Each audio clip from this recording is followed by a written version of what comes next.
Assalamualaikum warahmatullahi wabarakatuh. Selamat datang di video saya. Halo teman-teman penonton semua. Perkenalkan saya Muhammad Husain Akmal dengan NPM 233111043. Prodi Sistem Informasi 23DX. Ya.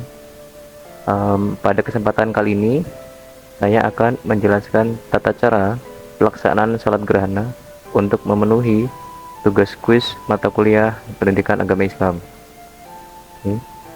Mari kita mulai.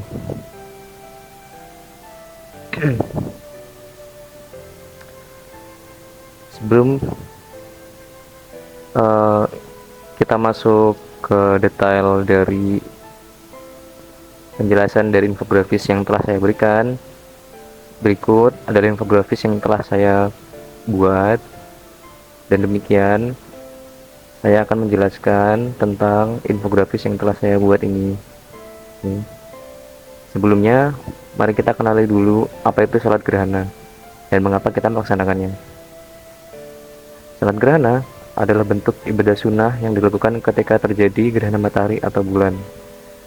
Ini merupakan kesempatan untuk mengekspresikan rasa takjub kita kepada Sang Pencipta yang mengatur alam semesta. Ya. Berikutnya, langkah pertama adalah berniat dalam hati. Ucapkan dengan tulus, usolli sunatal khusuf rakaataini imaman, jika imam, makmuman lillahi ta'ala. Ya. Dengan artinya yaitu saya berniat sholat sunnah gerhana bulan 2 rakaat sebagai imam atau makmum karena Allah Subhanahu wa taala. Yang kedua yaitu takbiratul ihram. Ya. Setelah berniat, kita masuk ke langkah kedua yaitu takbiratul ihram. Ini dilakukan untuk mengangkat tangan dan mengucapkan takbir sebagaimana dalam sholat seperti biasa.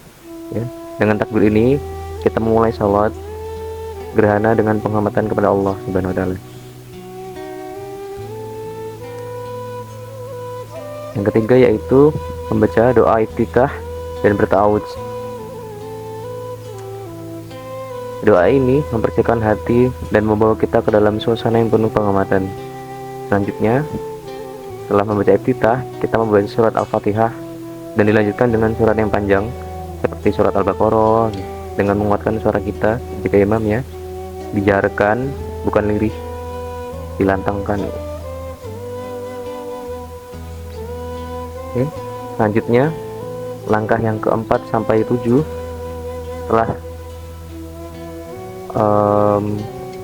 membaca doa iftitah, selanjutnya bedakan dengan ruku, membaca doa ruku, lalu i'tidal, ya, membaca Al-Fatihah dan surah.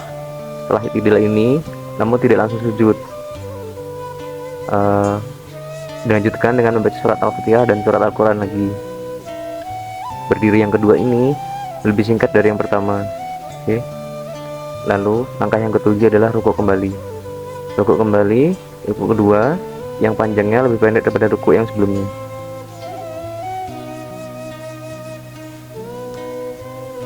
Setiap gerakan ini memiliki makna dan tata cara khusus yang harus diikuti dengan khusyuk.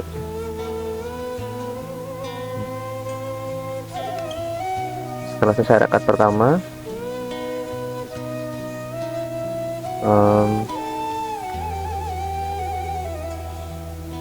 kembali i'tidal, lalu sujud.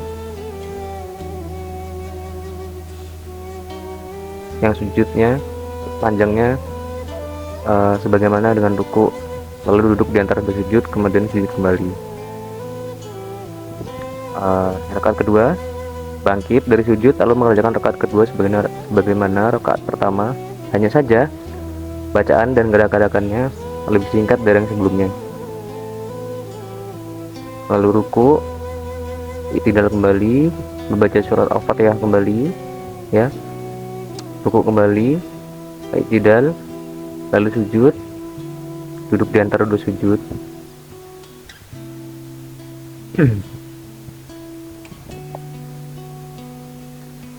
Akhirnya, setelah menyelesaikan rakaat kedua dan tasyahud, atau tahiyatul akhir, kita memberikan salam sebagaimana tanda akhir dari sholat gerhana. Ini adalah momen untuk meresapi kedamaian setelah menjalani serangkaian gerakan spiritual sholat gerhana ini.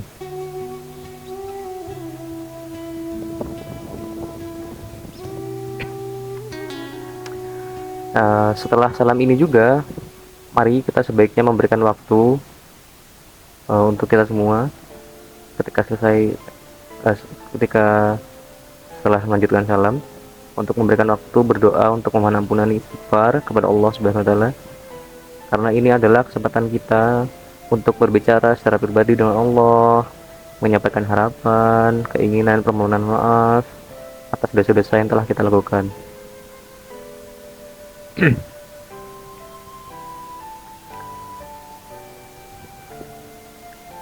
Selanjutnya, yang tidak lupa adalah dengan tambahan keutamaan salat gerhana, ya, karena ini bukan hanya kewajiban tetapi juga ketundukan kepada tanda-tanda Allah, ya, karena salat gerhana adalah bentuk tindakan ketundukan dan ketaatan kepada Allah Subhanahu wa taala, karena umat muslim merespon tanda-tanda Allah yang ditunjukkan dengan Allah dengan melakukan salat.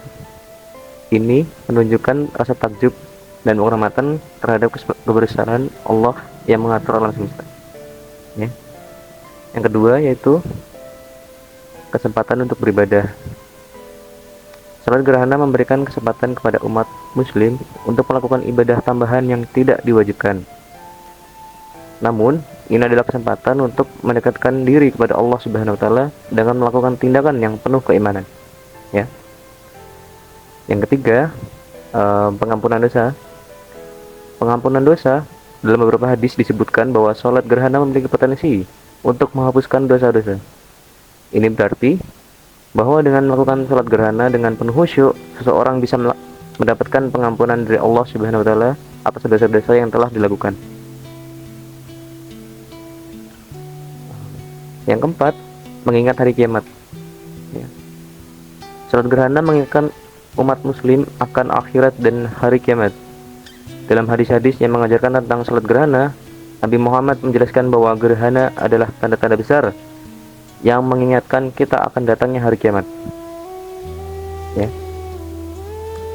Yang keenam,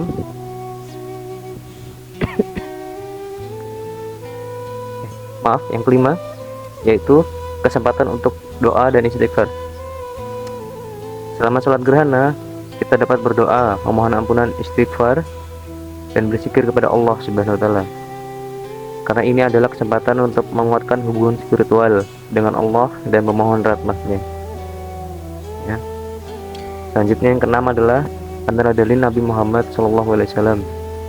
Karena Nabi Muhammad SAW adalah contoh teladan bagi umat muslim. Beliau sendiri melaksanakan salat gerhana dan mengajarkan umatnya untuk melakukannya, ya. Dengan melaksanakan salat gerhana, umat muslim mengikuti jejak Nabi dan meneladani tindakan beliau.